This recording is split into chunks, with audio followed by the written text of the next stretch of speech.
getting things done, for being a good administrator, but also for cultivating good relations with the population, for having the common touch. It's exactly what Gorbachev wanted in terms of boosting his own support. But when Yeltsin came to Moscow, he very rapidly started using populist appeals against the bureaucracy, even against the Communist Party, to build up his personal image. This was regarded as desperately worrying by the Communist Party in general, but ultimately by Gorbachev himself, and they kicked him out. Gorbachev demoted Yeltsin to Deputy Construction Minister. Yeltsin's political ambitions were dashed. It was a humiliating blow that he would never forget or forgive.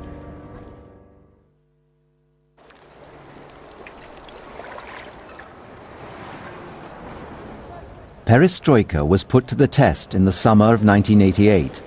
Gorbachev called an unscheduled party conference.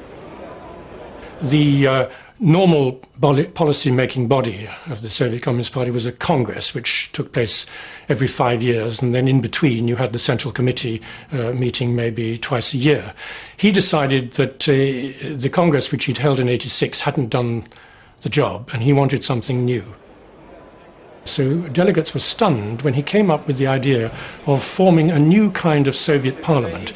It would be called the Congress of People's Deputies, and the major change was that 2/3 of the seats would be freely elected. There'd be contested elections. Previous elections, of course, in the Soviet system were really artificial. And that was really the moment at which the revolution from above turned into the revolution from below.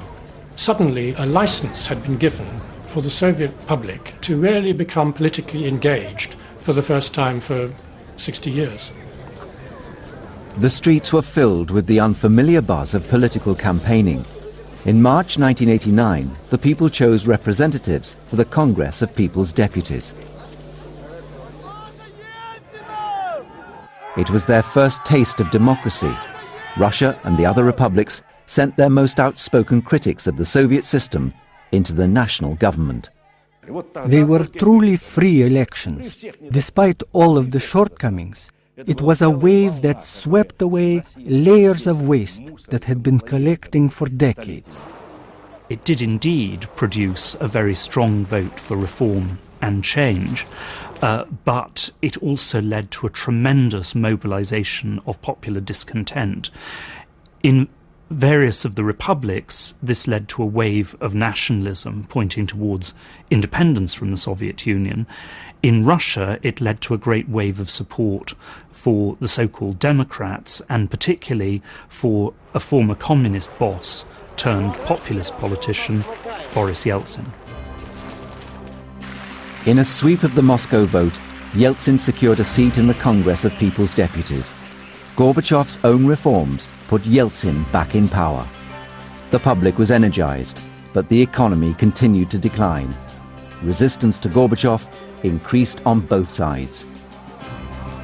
The people around me that took the position of resisting reforms, they hampered the process of perestroika, of decision-making, and dragged it all out.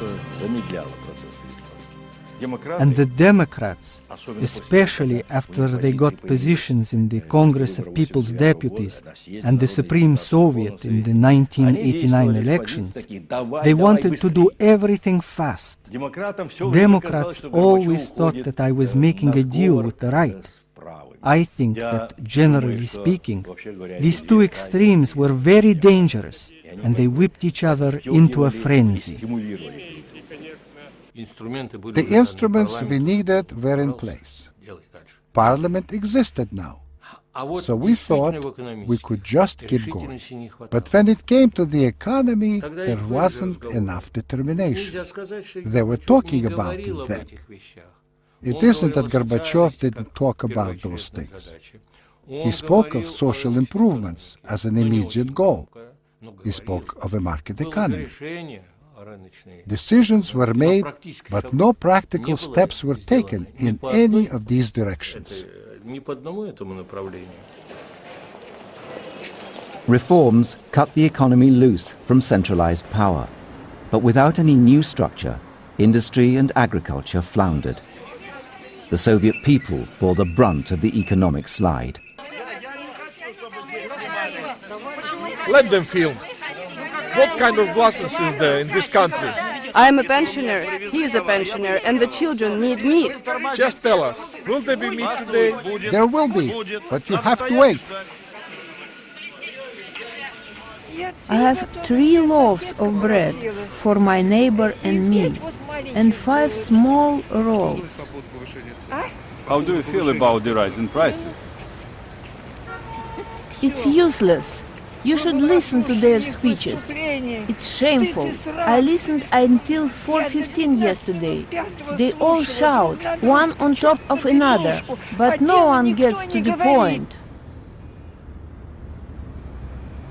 At home, Gorbachev's popularity plummeted, but internationally he became something of a celebrity. The new foreign policy had made him the darling of the West. Polls in Europe revealed him to be more popular than any Western leader.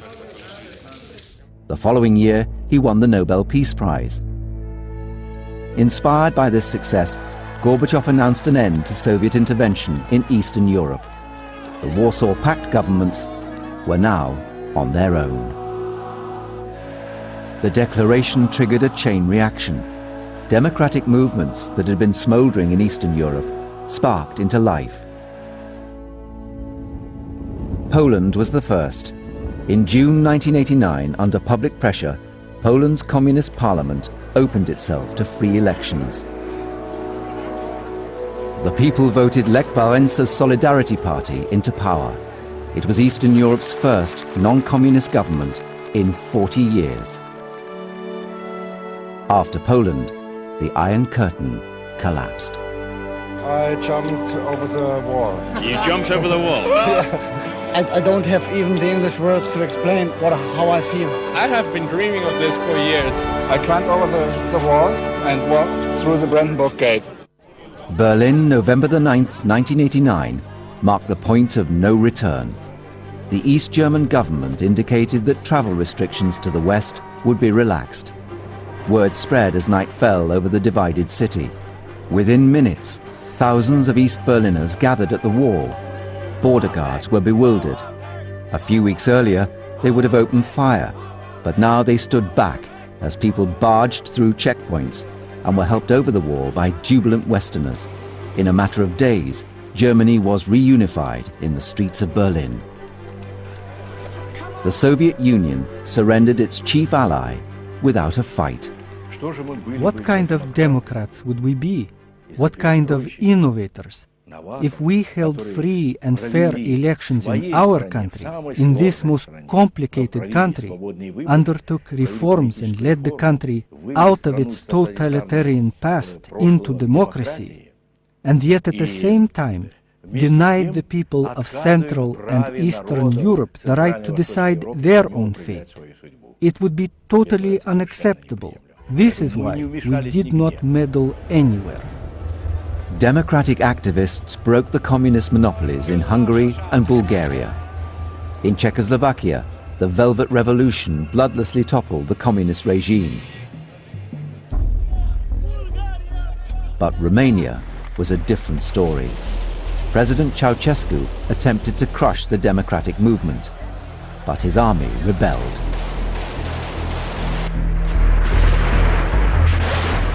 The single bloody revolution of 1989 ended on Christmas Day with the execution of Ceausescu and his wife. I think Gorbachev felt that if there was reform in Eastern Europe, it would be the communist parties that would lead the reform, that they would reform themselves and turn themselves into some kind of social democratic parties.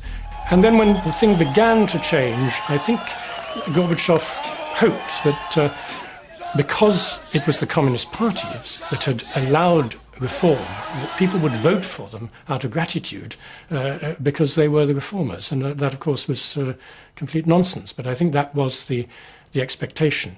By the end of the year, the Communist Eastern Bloc was gone. Gorbachev tried to maintain an alliance, but it was clear that the Warsaw Pact was an obsolete relic of the Cold War.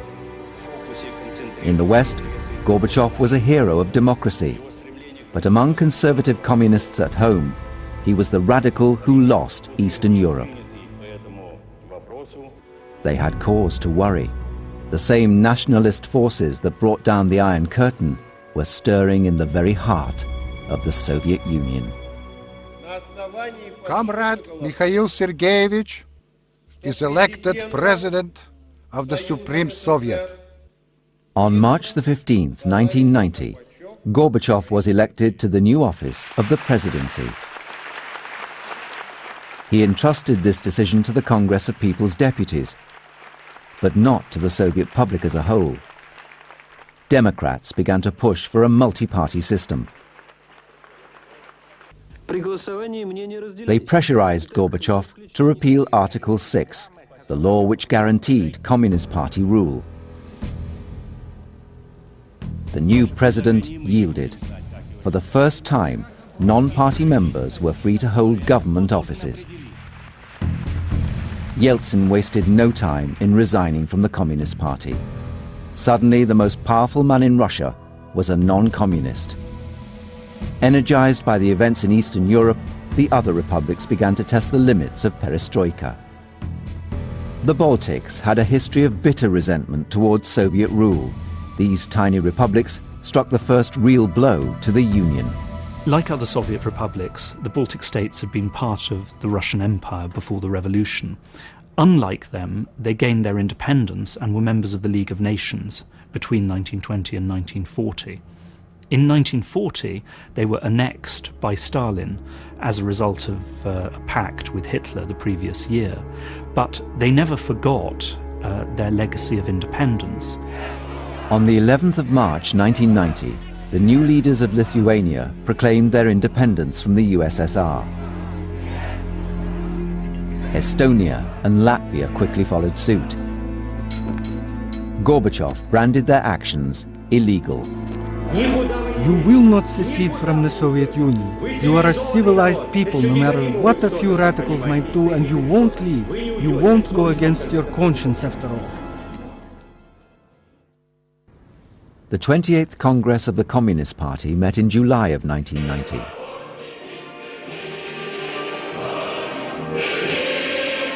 The atmosphere was fervently patriotic, but this was to be their last Congress. With the economy in freefall and the Baltics seceding, Gorbachev retreated to a more conservative stance.